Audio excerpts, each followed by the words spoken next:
Eu venho aqui expressar a minha indignação com a suposta, entre aspas, audiência pública que aconteceu no dia de ontem, aqui dentro deste plenário. Entre aspas, por quê? Porque não foi um formato de audiência pública. E sobre isso, eu estou até me antecipando, eu estou falando por mim mesma, nem como vice-líder da bancada feminina, porque este caso é pauta da reunião de amanhã e nós tomaremos uma atitude como bancada. Mas, presidente, já posso antecipar que nós concordamos com as suas palavras ontem que este tipo de encenação, este tipo de reunião não pode ser permitida aqui dentro do plenário desta casa. Quero com isso dizer que todos nós aqui somos a favor da vida, a bancada feminina é a favor da vida e o aborto é proibido no nosso país com 3 exceções dificílimas: o feto anencéfalo, risco de morte da mãe e o estupro. E não é obrigada a abortar quem foi estuprada e por acaso engravidou. Vai quem quer de acordo com a sua fé, com a sua consciência. Por quê? Porque o Estado é laico e justamente quem tanto fala em liberdade quer tolir a liberdade alheia, quer impor a sua fé. Um verdadeiro fundamentalismo. Isso é ditadura. Então é tão contraditório que chega a ser vergonhoso. E eu li o projeto de lei e não vi pena nenhuma para o genitor que vai atrás do médico que vai abortar, ele paga o aborto, mas ele não tem participação nenhuma.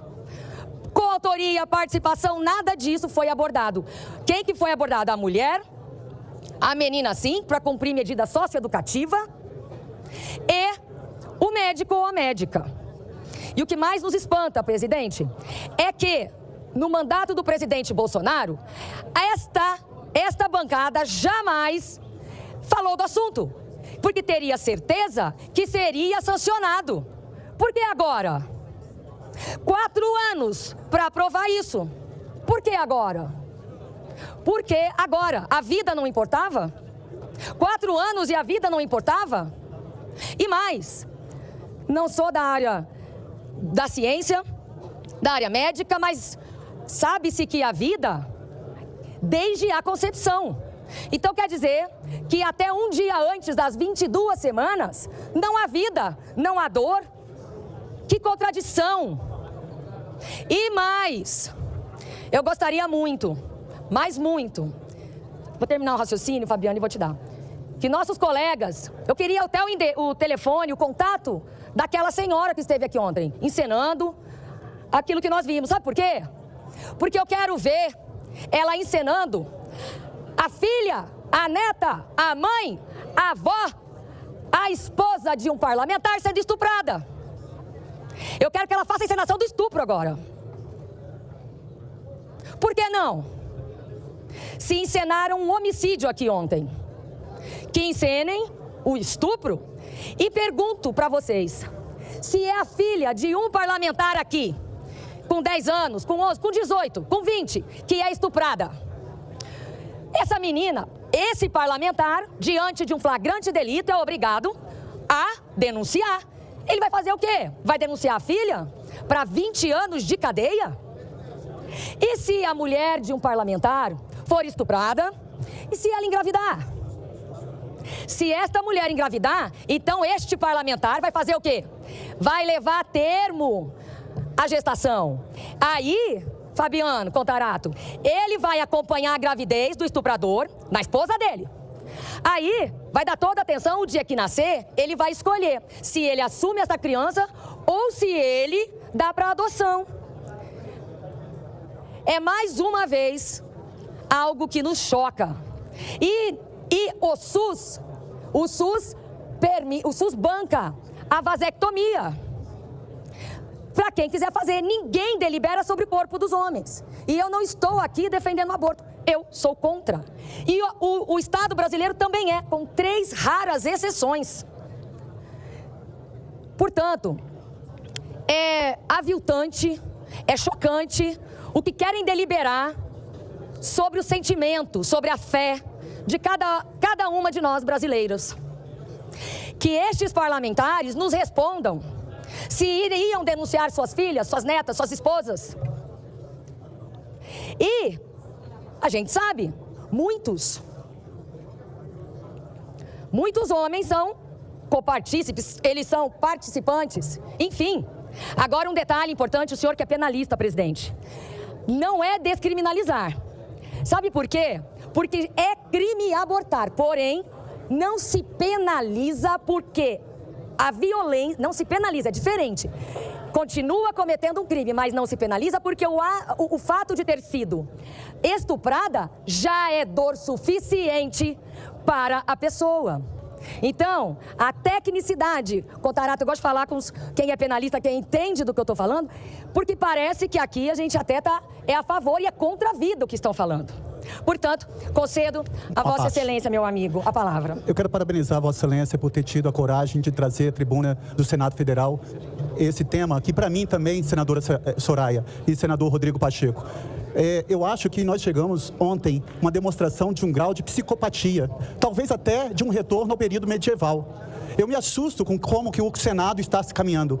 Recentemente o Senado aprovou castração química. Agora ontem, uma encenação do que seria o diálogo de uma vida humana intraútero que está sendo interrompida, sem nenhum embasamento científico, por puro populismo, por puro grau de apelação, tendo um comportamento que, como você muito bem diz, desde 1940, são 3 as hipóteses do chamado aborto legal: anencefalia, quando não há outro meio para salvar a vida da gestante, e nos casos da gravidez resultante de estupro. Minha gente, uma mulher, uma criança vítima de estupro, um crime hediondo. Essa criança de 10 anos, se interromper, ela vai receber medida socioeducativa, ela vai ser internada.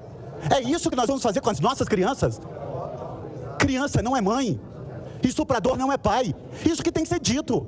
É necessário. Agora, o que foi visto aqui ontem é de causar arrepios, é de causar medo, é de causar asco. Eu acho que sim, nós temos que subir à tribuna para defender a vida, eu não tenho dúvida. Mas aquilo que já foi uma garantia das mulheres, porque, senador Rodrigo, eu queria que os colegas me apresentassem, por exemplo, uma lei que foi criada, que regula qualquer parte de um homem, qualquer parte do corpo de um homem.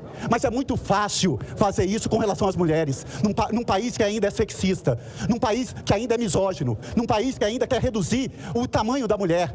Homens são expressa na Constituição Federal. Agora, fazer o que nós estamos fazendo, com essa audiência pública que aconteceu ontem, dentro desse plenário, eu acho que é inaceitável. Eu acho que nós não tivemos um mínimo de responsabilidade com a população brasileira, porque não é esse. Imagine uma pessoa aqui fazer a simulação do que seria o diálogo de uma vida humana intraútero, sem nenhum embasamento científico, sem absolutamente nada. Então eu faço aqui, senadora Soraya, parabéns pela altivez, parabéns pela seriedade, parabéns por estar dignificando e muito a honrada classe das mulheres. E, mais uma vez, criança não é mãe, estuprador não é pai. É simples assim, não podemos retroagir. Não estamos na época do período medieval. É necessário que nós tenhamos a firmeza de dar vida, vez e efetividade àquela determinação expressa no artigo 128, que muito bem diz: não se pune um aborto praticado pelo médico quando não há outro meio para salvar a vida da gestante, quando a gravidez for resultante de estupro e no caso de anencefalia. Obrigado, senhor Senadora Soraya, para concluir, por favor. Eu vou concluir.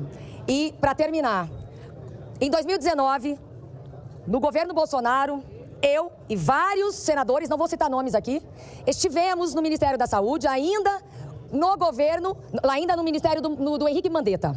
Estivemos lá numa grande reunião, perguntando por que os hospitais, no governo Bolsonaro, no governo Bolsonaro nada mudou, ninguém pensou, mas nós fomos perguntar por que, quando uma mulher chega num hospital público, pede para estuprar, e não apresenta,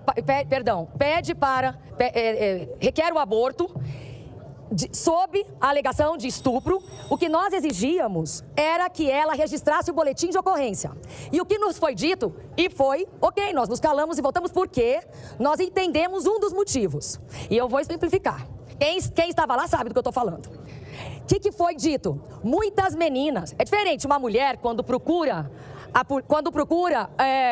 um apoio, quando procura a polícia, uma criança nem celular tem. Uma criança que está sofrendo violência sexual, geralmente sofre em casa. É o tio, é o pai, é o padrasto, é o vizinho.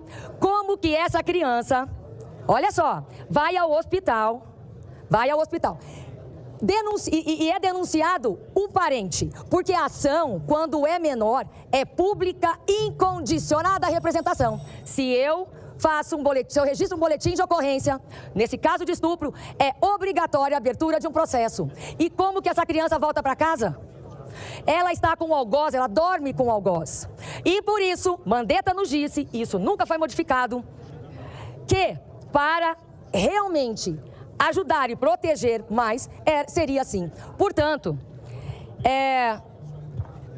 nós engolimos isso, ok, eu entendi, e acabou a história. Por que isso nasce somente agora, ou renasce, né? Então, é pra gente pensar, e amanhã, presidente, a bancada feminina vai se manifestar em peso sobre o assunto. Muito obrigada.